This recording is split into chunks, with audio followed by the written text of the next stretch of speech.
She waited her whole life for love. 60 years old, a retired schoolteacher, a mother, a grandmother. Angela Whitmore believed she had finally found the man who would stand beside her for the rest of her days. His name was Jamal Rivers. He was charming, 29 years old, and made her feel seen in a way she hadn't in years. 2 days after they exchanged vows, Angela was gone. No calls, no messages, no sign of her anywhere. Her purse, her car keys, her phone, everything still in the house. Everything except Angela. When her daughter called, a text came back. "Don't worry about me. Love you." But something about that message felt off. It didn't sound like Angela. It didn't feel like something she would say. Then there was Jamal. He didn't seem alarmed. Didn't call the police. Didn't knock on doors or check hospitals. "She just left," he said. "Needed space." But detectives weren't convinced. And when they started looking deeper, they uncovered a pattern, one that stretched back years. Angela wasn't Jamal's first wife. She wasn't even his second. She was the fifth. And when police traces passed, they made a horrifying discovery. All 4 of his previous wives had vanished. One by one, they married him. One by one, they disappeared. And one by one, their cases went cold. No bodies. No arrests. No answers. Until now, Angela's disappearance cracked open a case that had remained buried for years. And when officers finally uncovered the truth, even the most seasoned detectives struggled to comprehend what they had found. This isn't just a story about a woman looking for love. It's about a man who moved through life undetected, leaving behind a trail of heartbreak, unanswered questions, and, ultimately, death. What happened to Angela Whitmore? What did police find that shattered the illusion Jamal had carefully built? And most disturbingly, how many more victims could there be? Stay with me, because this story is only just beginning. Angela Whitmore spent her life caring for others. For 35 years, she stood in front of classrooms, shaping young minds, offering patience and guidance to students who needed someone to believe in them. She was a teacher that former students still talk about years later, the one who remembered birthdays, stayed late to tutor struggling kids, and never lost her gentle smile, even when the job became exhausting. But beyond the walls of her classroom, Angela was lonely. She had been a widow for nearly a decade, her children grown, with lives of their own. She had friends, a church community, and a routine that filled her days. But as the years stretched on, there was an emptiness she couldn't ignore. She wanted companionship, someone to sit with on quiet evenings, someone who would hold her hand on morning walks, someone to remind her that she was still seen, still valued, still loved. Then she met Jamal Rivers. It started the way so many love stories do these days. Online, a dating site for mature singles, a place where Angela hoped to find someone who shared her values, her kindness, her longing for connection. Jamal's message came unexpectedly, his profile standing out among the others. He was younger, much younger, but his words were thoughtful, warm. He made her laugh. He listened. He told her she was beautiful. Angela was last seen on a quiet evening, just 2 days after she became Mrs. Rivers. Her neighbor, Margaret Owens, spotted her stepping out onto her front porch just before sunset. Angela was dressed casually, comfortable shoes, a light cardigan wrapped around her shoulders. But something about her posture seemed off. She wasn't moving with the usual ease Margaret was used to seeing. Her shoulders were tight, her arms stiff at her sides. She looked over her shoulder twice before stepping off the porch. And then there was Jamal. Margaret saw him standing by the car, one hand resting on the driver's side door.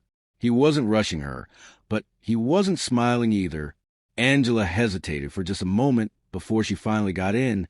That was the last time anyone saw her alive. The first sign that something was wrong. The next morning, Melissa expected her usual phone call from her mother. Angela never went a day without checking in. But that morning, her phone remained silent. By late afternoon, Melissa sent a text. "Hey, Mom, just checking in. How's married life?" No response. A few hours later, she sent another. Still nothing. Then, at 11:47 p.m., her phone lit up. A message from Angela's number. "Don't worry about me. Love you. Melissa stared at the screen, her heart pounding. Something wasn't right. Angela was never brief in her messages. She always signed off with love you, sweetheart, or talk soon, baby. This felt rushed, almost mechanical. Melissa called immediately, straight to voicemail. She called again. Same thing. By morning, panic had settled in. She drove to Angela's house, banging on the door. No answer. But Jamal's car was in the driveway. Finally, he answered the door, his expression unreadable. She left, he said flatly. She needed some space. Melissa's breath caught in her throat. What do you mean she left? She just left, Jamal shrugged. She took some clothes and said she needed time to herself. Melissa pushed past him, stepping into the house. Everything was exactly as her mother had left it. A cup of tea still sat on the kitchen counter, untouched. The blanket Angela always curled up with was still draped over the couch. And then her eyes landed on something that made her stomach drop. Angela's purse, still hanging on the back of the dining chair. Melissa's hands trembled as she picked it up. Inside, her mother's ID, her car keys, her credit cards. Angela never went anywhere without her purse. The moment detectives learned about Jamal's past marriages, the case shifted. Angela Whitmore wasn't just missing. She was the fifth. The urgency intensified. Detectives secured a warrant to search Angela's home, hoping for anything that could explain her sudden disappearance. Inside, everything was exactly as Melissa had described. Angela's purse still on the dining chair, her car in the driveway, a half-empty cup of tea on the kitchen counter. It was as if she had stepped out for just a moment and never returned. But in the master bedroom, officers found something that didn't belong. A crumpled receipt. It was dated one day after Angela had vanished. A receipt for a storage unit, rented in Jamal Rivers' name. It was a lead, one that detectives couldn't afford to ignore. They sent officers to the facility immediately.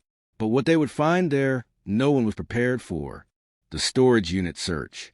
The storage facility was on the outskirts of town, tucked behind a row of auto shops and warehouses. A place where people store forgotten belongings. Old furniture, boxes of memories, things that no longer fit in their homes. Jamal's unit was on the third row, midway down the stretch of identical metal doors. Officers stood outside, bolt cutters in hand, prepared for what they might find. The lock snapped. The door rolled up, and immediately the stench hit them. A putrid, overwhelming odor, one that seasoned detectives recognized instantly. Death. Inside the unit there wasn't much. A few scattered boxes, a folded mattress leaning against the wall, and in the center, a large suitcase. It was upright, zipped shut. One of the officers stepped forward, pulling his sleeve over his nose as he unzipped the bag. The moment it opened, the last traces of hope vanished. Inside, wrapped in a sheet, was Angela Whitmore. The autopsy, a chilling discovery. Angela's. March 12, 2023. Detectives had seen enough. Angela Whitmore was gone. Her body, wrapped in a sheet, hidden away in a storage unit. And now, 4 more women had been found, each one drugged, strangled, and left in the dark for years. Jamal Rivers was no longer just a suspect. He was a predator. It was time to bring him in. The sun was just setting when police arrived at his apartment complex. Apartment 3C. Lights on, TV flickering. Someone was inside. A knock on the door. No answer. A second knock, this time more forceful. Then the door creaked open. And there he was. Jamal stood in the doorway, dressed casually, phone in hand. And then he smiled. Not confusion. Not fear. A smile. Jamal, calm, cocky, you must be mistaken. You have no proof. Detectives didn't flinch. Then one of them spoke. Detective firm Cold Angela Whitmore. We found her. The smile faded. Jamal blinked, his face darkening, but he didn't speak. The silence stretched. Then handcuffs clicked around his wrists. Jamal Rivers was under arrest. But this case was far from over, because what happened next stunned even the most seasoned detectives. Inside the courtroom, a twisted defense. The trial of Jamal Rivers became one of the most talked about cases in the country. A man who had married 5 women, only for each of them to disappear. Now, the courtroom was packed. Reporters filled the aisles. The prosecution laid out their case methodically. Wife number 1, Lisa Garrett, 2017, disappeared 5 days after the wedding. Family never heard from her again. Wife number 2, Denise Parker, 2019, went missing during their honeymoon in Mexico. Jamal returned alone, claiming she ran off. No body was ever found. Wife number 3, Monique Sanders, 2021, reported missing by her sister. The case went cold. Wife number 4, Candace Lee, 2022, friend suspected foul play but lacked evidence. Jamal had moved on within months. And then Angela Whitmore. The jury listened wide-eyed as prosecutors painted a horrifying pattern. Each woman had a life insurance policy. Each policy named Jamal Rivers as the sole beneficiary. And Angela's? $500,000. Signed just days before she vanished. A break in the case, the ex-girlfriend's shocking testimony. Then came the first major blow to the defense. An unexpected witness. Jamal's ex-girlfriend, Shanice Porter. She took the stand, hands shaking slightly, eyes darting toward where Jamal sat. And then her voice rang through the courtroom. Shanice. Jamal didn't love those women. He loved money. He used to talk about how easy it was to start over with a new wife. He said all you needed was a ring and the right words. The jury was transfixed, but she wasn't done. Shanice, hesitating, then steady. I saw the paperwork. He took out life insurance policies on every single one of them. Gasps rippled through the room. Even Jamal shifted uncomfortably in his seat. And still his defense fought back. The defense's last stand. Jamal's attorney wasted no time countering. They called an expert witness, a forensic pathologist who argued that Angela's death could have been an accident. The levels of sedatives in her system, not necessarily lethal. Strangulation could have been something else. A fall, a choking incident gone wrong. The argument was weak, but it planted doubt. And then another twist. A new witness stepped forward. Someone who knew Jamal better than anyone. The best friend's bombshell testimony. The courtroom fell silent as the next witness took the stand. Tall, mid-30s, nervous. His name, Terrence Carter. Jamal's best friend. Or at least he used to be. Terrence cleared his throat, shifted in his seat. And then he dropped a bombshell. Terrence, slow, deliberate. Jamal used to say something to me, something I didn't take seriously back then. The prosecutor leaned in. Prosecutor. And what was that? Terrence inhaled sharply, then exhaled. Then he spoke. Terrence. He called it the perfect crime. Murmurs erupted in the courtroom. Jamal's attorney objected. But the judge let him continue. Prosecutor. Can you clarify? Terrence swallowed hard. Terrence. He joked about it. Said wives were temporary. Said he perfected the game.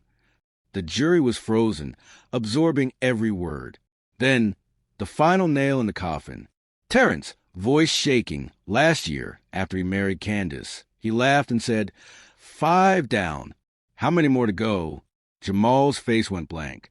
The game was over, and the jury knew it. But the biggest moment was still to come, because sentencing day would bring the final reckoning. 6 weeks. That's how long it took to unravel the horrors of Jamal Rivers' crimes. Day after day, the jury sat through gut-wrenching testimonies. They listened as forensic experts detailed how each woman had vanished under eerily similar circumstances. They watched as Angela Whitmore's family grieved in real time, their pain raw and undeniable. And then, after deliberating for just 5 hours, the verdict was in.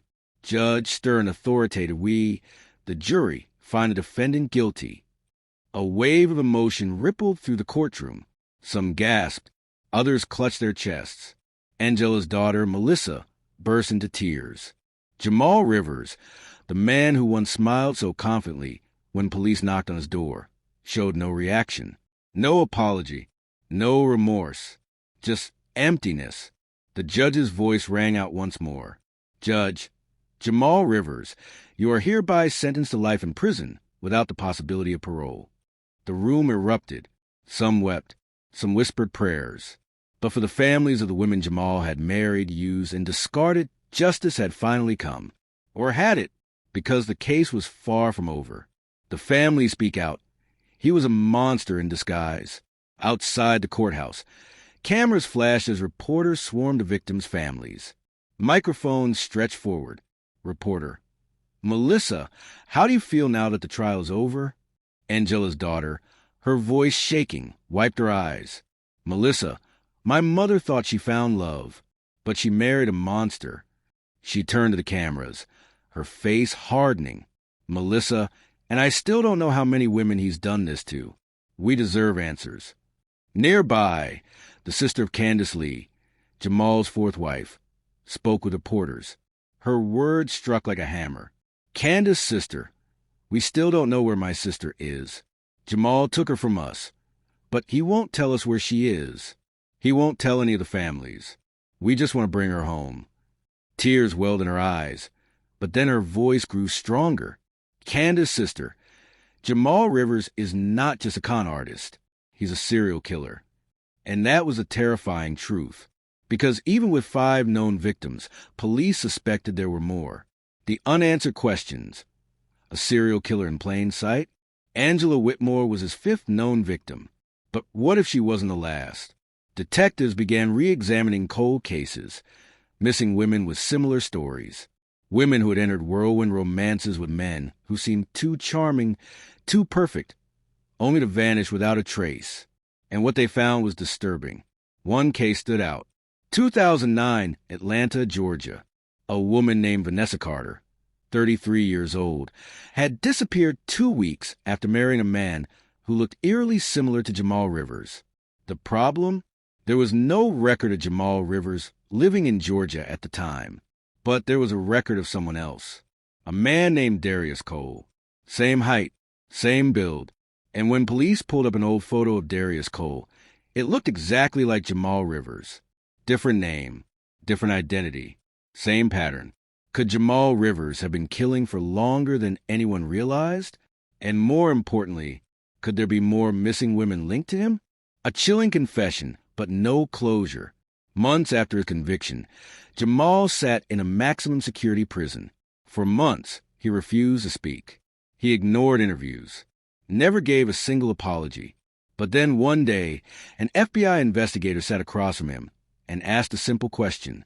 FBI agent: how many, Jamal? Jamal chuckled, and then he leaned forward. Jamal's soft, eerie, "You'll never know." Angela Whitmore was his last victim, but she was never his first. And to this day, no one knows how many lives Jamal Rivers truly destroyed.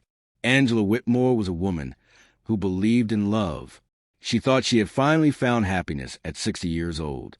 Instead, she fell victim to a predator, a man who had mastered the art of deception. Jamal Rivers didn't just kill for money. He killed for control, for power. And for years, he got away with it. But his case serves as a warning, because monsters don't always look like monsters. Sometimes they smile, they charm, and they promise forever. But for Angela Whitmore and the 4 women before her, forever lasted only days. What do you think? Do you believe Jamal Rivers was a serial killer hiding in plain sight? And how many more victims could there be? Let us know your thoughts in the comments below. If you found this story chilling, don't forget to subscribe for more true crime cases just like this. And remember, sometimes the most dangerous people are the ones we trust the most. Angela Whitmore's case left behind more questions than answers. Jamal Rivers is behind bars. But how many more women fell for his lies before he was finally stopped? Could he have been caught sooner? Did the system fail these women? And the biggest question of all, are there more victims still out there? Maybe women who vanished without a trace, whose families are still searching for them, never realizing they were part of a deadly pattern. What do you think? Could Jamal Rivers have more victims we don't know about? And should law enforcement dig deeper into his past? Let me know your thoughts in the comments. I read every single one. And if you found this case as chilling as I did, don't forget to like this video. It really helps bring awareness to cases like this. If you haven't already, subscribe to stay updated on more real-life crime stories. Because sometimes the most shocking cases are the ones still waiting to be uncovered.